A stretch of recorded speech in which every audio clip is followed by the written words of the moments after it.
Hello, fellow human! Welcome back to another Dank Doggo rSlash entitled Parents. We have 3 stories in total for you guys today. The first story is posted by wSlash Look at You, with the title of Entitled Parents Tries to Steal From Me and Pretends to Be My Mom. Before the pandemic, I used to hang out with my friends after school.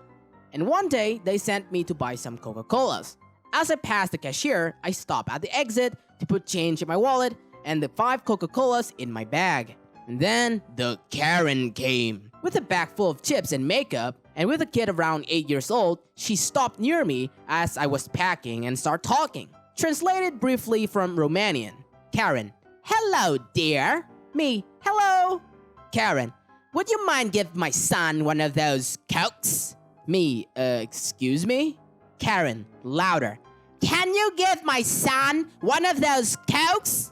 I explained to her that I bought those Cokes and she can buy her entitled kid another Coke herself. Then she asked me what age I am. The problem is that I'm 2 years younger than my classmates, and when I told her what age I was, she then told me, Karen, you're too young to drink Coke. Me: If I'm too young, your son shouldn't even think about drinking Coke. Karen: It's not your kid, so it's not your problem what I give to him. So just hand over the damn Coke. She reached for my hand and took the Coke from my hand. The cashier, C, comes in. C: Is there any problem? Karen: Now everything is fine. Me, cutting her: Yes, there is. This lady is trying to steal from me. Karen: I'm his mother. Me: No, you're not. C: Do you have any proof? I pull out a math test that I took that day. Me: If you're really my mom, what is my name? Karen: Roberto. It's actually a common name in Romania, Lamau. Me: Wrong. And I showed the cashier the corner where my name is written. C: Miss, please give him the Coke back, or I will have to call the security. Karen then threw the Coke at me, but I managed to catch it. The cashier stood there to talk to her, and I used this chance to leave and to go to my friends. The next day, I went back to the store to thank the cashier for helping me, and even giving him some money. Karen did it once again, boys. The way their minds and logic work never cease to amaze me. On to the second story, written by wSlash Flippy'sKing18.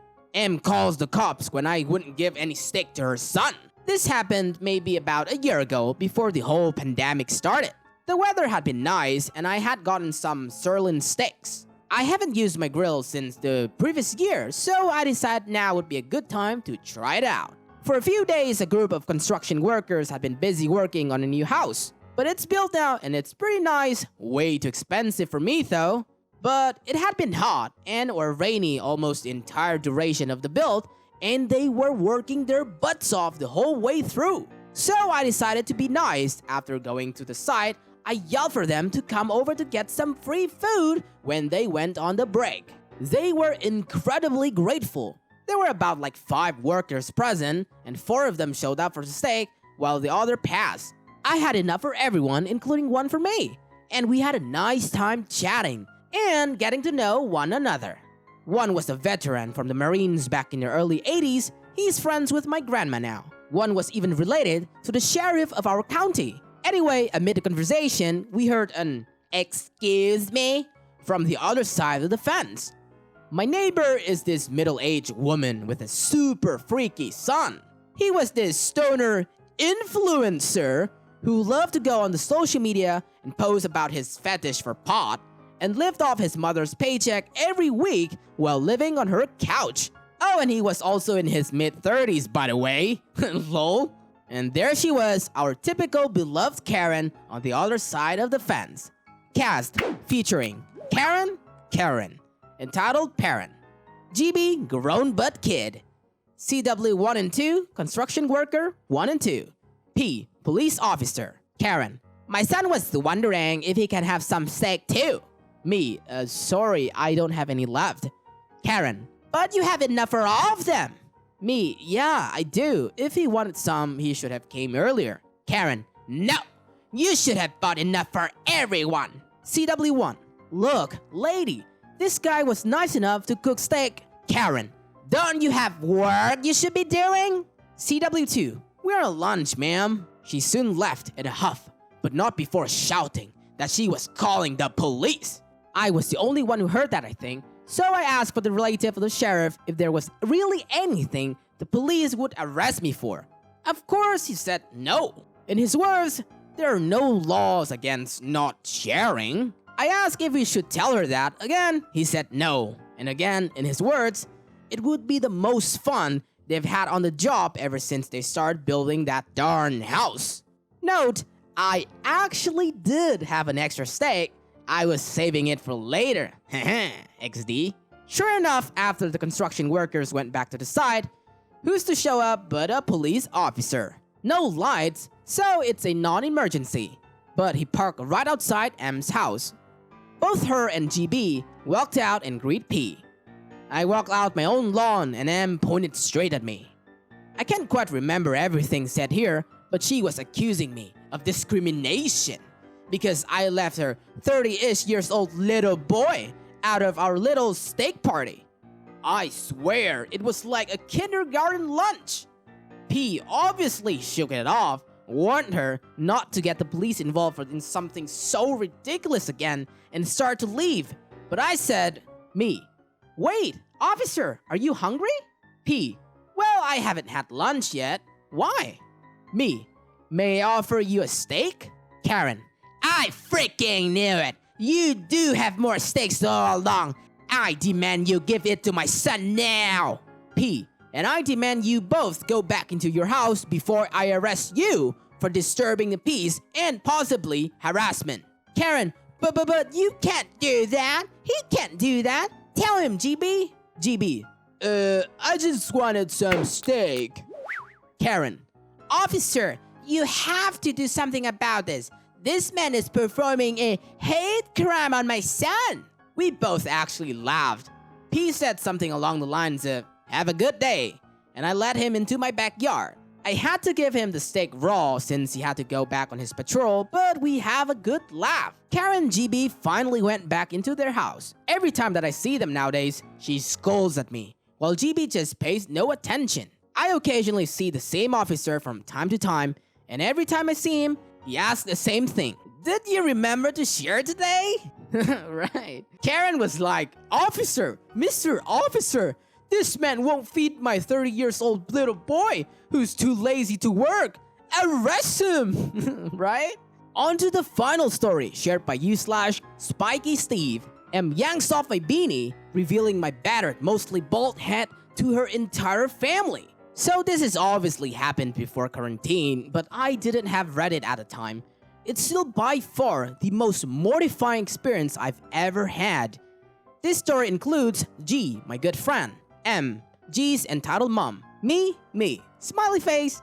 So I, 15 years old female, struggle with this disorder called trichotillomania. It's basically where you use your hair pulling as coping mechanism when things get stressful in life. At the time this happened, I was almost completely bald because of it. I had patches of wiring regrowing hair and some completely bald patches. It was not a pretty sight, and I wore a beanie 24/7 to cover it up. Luckily, I had a really supportive, understanding friends who did so much to cheer me up on a daily basis. So my friend G invited me around to her house for dinner one night. I'd known her family since primary school, so I was aware of her mom's strict dinner table policies. They were pretty acceptable. No coats, hats, elbows on the table, etc. But I figured my friend had explained my situation to her, she could have understand. This was definitely not the case.